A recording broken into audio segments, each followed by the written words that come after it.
Alzheimer's disease runs on both sides of my family, and in addition to that, I actually have one of the predisposing genes that raises my personal risk for Alzheimer's. Given that, I have an interest in reducing my risk to the extent that it's within my power to do so. And I'm sure I'm not the only person who's in that position. So what I want to do in this video is give you 10 suggestions for things that you can do to help reduce your risk of Alzheimer's disease and other forms of cognitive impairment. Bear in mind, I am not a doctor, I am not a healthcare professional of any kind, and so none of this information should be construed as specific advice, for which consult an expert. These are simply leads that I share with you for your own future research. Tip number 1 is eat right. In computer programming and in related fields, there's an acronym, GIGO, which stands for garbage in, garbage out. If we put junk into our bodies, we can't be surprised if we get junky results. But eat right is a rather vague prescription. It turns out that researchers from Rush University in Chicago, spearheaded by Dr. Martha Claire Morris, have actually developed the rough outlines of what they're referring to as the MIND diet. Now, I've gotten into this in other places, but essentially the MIND diet is going to place an emphasis on green leafy vegetables, on berries, whole grains, lean white meats, and substituting things like clean olive oil for cooking as opposed to, say, Pam cooking spray. Those are the do's, but there's also some don'ts. For example, minimize your consumption of junk food, including foods that have a high sugar content, especially fructose. Of course, diabetics also have to watch glucose consumption, and I get into some of this in other videos. You also want to watch your consumption of so-called bad fats, minimize and control your consumption of alcohol, and finally, minimize red meat. But encouragingly, what these researchers have concluded is that even following the MIND diet just a little bit can have a positive benefit for you. But you should bear in mind that it isn't a matter of just what you eat, it may also be a matter of how much. So tip number 2 is eat less. Now the research here goes back a little bit further and is owed to researchers Roderick Bronson and Ruth Littman, who did studies in the early 1990s about the benefits of dietary restrictions. Now, a lot of this is going to depend on your baseline. If you already eat like a bird, then I'm not saying that you should further restrict your portions. But for most Americans, our problem isn't that we're eating too little. The problem is we're eating too much. We have supersized meals, we snack in between meals, and we overindulge. But what these two researchers discovered was that in mice who were given restricted diets, they had fewer age-related brain lesions and brain damage than mice who were just allowed to feed whenever they felt like it. But in restricting your diet, you certainly want to make sure that you're not malnourished or nutrient deficient. You have to make sure you're getting your recommended daily allowances for each of the essential vitamins, minerals, and so on. And if you're not getting the right amount, then number 3, consider supplements. Now here I am referring to things like capsules and tablets that you might get at a health food store, and the aim here is to address any nutrient deficiencies or any gaps in your diet plan. And there are a number of reasons for this. For example, number 1, Alzheimer's in general and early Alzheimer's in specific have been associated with nutrient deficiencies of various kinds. Often the vitamin B complex and D are implicated. But the second reason is that even if you attempt to follow things like the MIND diet, you may find out that some of the crops that are grown, especially in the United States, but all over the world, are actually grown on nutrient-depleted soil, and that these plant products may not have the nutrient content that they ought to have.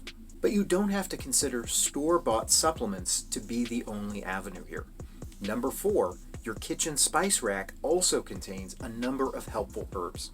I love talking about herbs and spices because I believe they provide an accessible and an affordable way to augment other strategies that you are implementing for dementia-proofing your life. And a number of herbs are reputed to have relevant qualities. So for example, rosemary and sage are supposed to have a positive impact on cognition directly.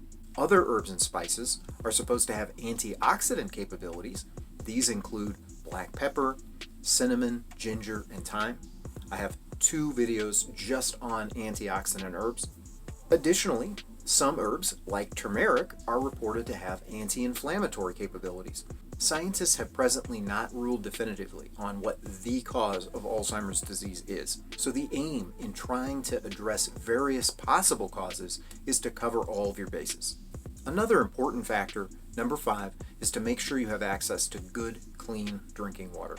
Municipal water supplies are going to vary in quality quite widely from place to place, even within the United States. many of the municipal water filtration facilities kind of take an approach that I liken to the way my teenagers do their homework.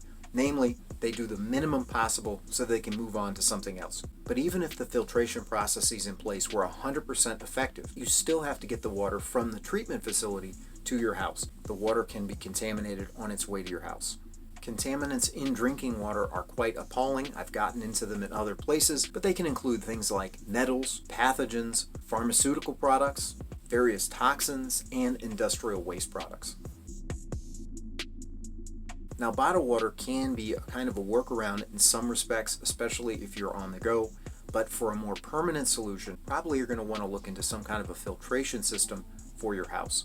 Number one, because bottled water is sometimes sourced to municipal water supplies. If that's the case, it's going to be no better than the municipal water supply. Number two, it's very expensive to continue to rely on bottled water. And number three, some people are afraid that the plastics that water is often contained in may leach chemicals into the water, creating additional problems. I've gotten into water filtration in other videos, but suffice it to say that there are whole house systems, there are gravity filters, there are countertop and under countertop models, there are pitchers that can be used, so you will find something, I'm sure, that's going to fit into your budget and into your lifestyle. Number 6, move more. I use an example here of a basilisk lizard, and this little creature is reputed to be able to run across the surface of the water, but only if it continues to move, only if it keeps up a certain level of momentum. Now that's obviously just a mental picture, but inactivity is a real killer, and the remedy for inactivity is activity. So remember that the Mind Diet researchers felt that even just a little implementation might serve you well. Here again, just a few minutes of exercise every day can benefit you. And we're not talking about having to lift weights or do anything that's going to require you to have a gym membership. Walking is one of the best aerobic activities around. Now, a corollary to move more is going to be number 7, sit less.